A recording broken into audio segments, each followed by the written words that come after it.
Southwest Airlines used to be untouchable.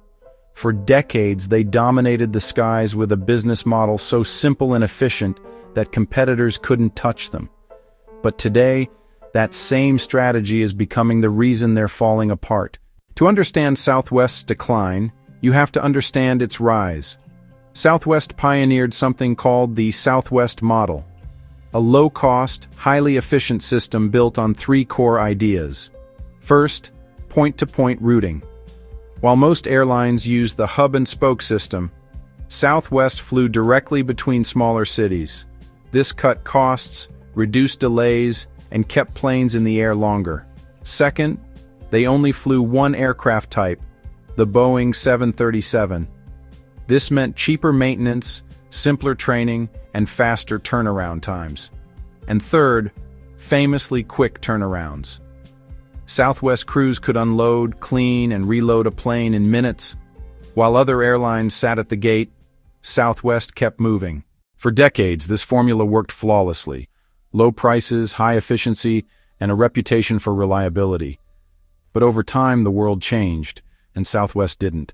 The first major crack is technology. By 2022, Southwest was using cruise scheduling software from the 1990s. It wasn't built for modern aviation, so when a winter storm hit, the system couldn't track where its crews were. Pilots were stuck, flight attendants were stranded, and Southwest canceled more than 16,000 flights in a single week. The meltdown cost the airline over $1 billion and destroyed years of customer trust.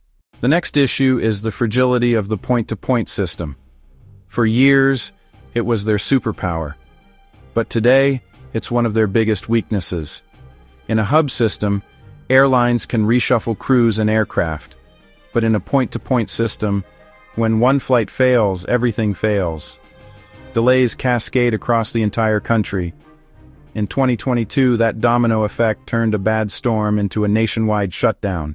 Then there's rising competition. For decades, Southwest had the low-cost market to themselves. Not anymore. Delta modernized. United modernized. Alaska blended low-cost with premium. Meanwhile, Southwest didn't upgrade much of anything. No seatback screens, no premium cabins, no assigned seating. And customers started expecting more. Finally, operational strain.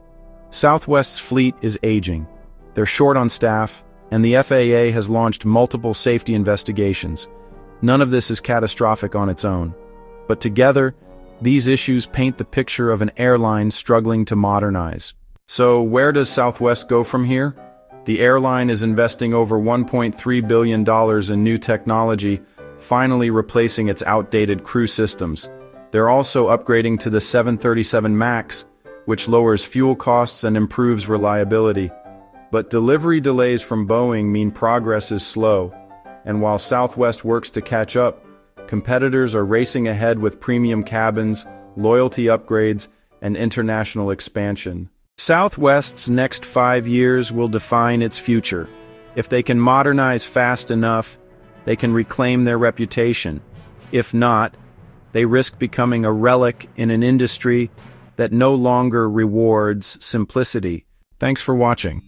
Subscribe to Margin Media for more business deep dives.